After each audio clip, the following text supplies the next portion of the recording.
Hey there, I'm Miles Wallenberg, and by the time you see this, it'll probably be the 29th of January because I love to procrastinate. And I'm here this week to discuss the progress I've been making on my passion project, board game Crawl. Personally, I think I've had a very productive week when it comes to Crawl.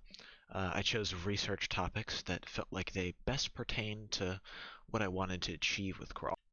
Better yet, I figured out what it was I wanted to achieve with Crawl. Let's start at the beginning, though. Crawl is, at its core, a competitive, dungeon-delving, asymmetric card game. That may sound like a mouthful, so let's break it down.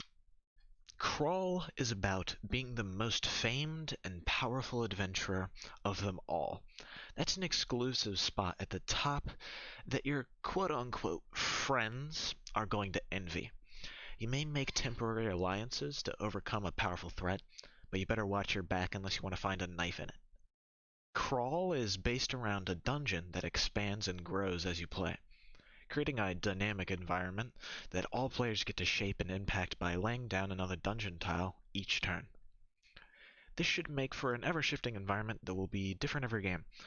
Will your friend place down an abandoned library filled to the brim with ancient and knowledgeable texts only a room away? Or is that a cave of goblins about to descend down upon you?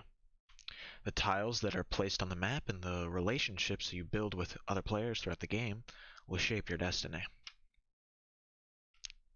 Crawl is, or rather will be, asymmetrical, which in my case means all adventurers or players follow the same main set of rules but have their own characters with special ways to interact with the dungeon around them.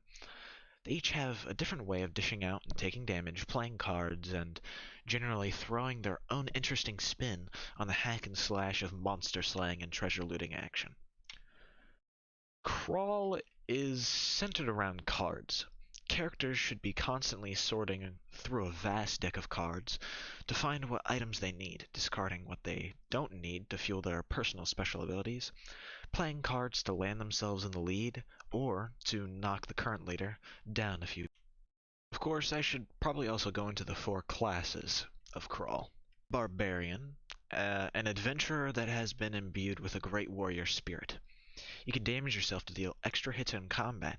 However, lose yourself to rage and bloodlust, and you'll have to get rid of a lot of cards to calm yourself down and repair the damage. The Rogue. With this wanderer, you can travel down two dark paths, deal tremendous damage to monsters as an assassin, or whisk away treasure right out of others' pockets as a thief. There's a trade-off, however.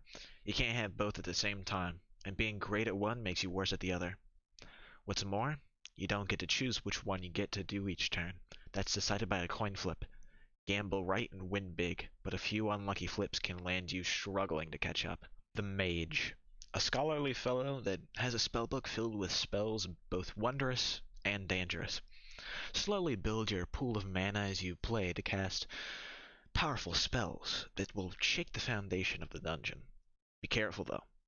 Your fragile wizard body is not meant to take much of a beating, and one blow from a monster could be enough to propel you to last place.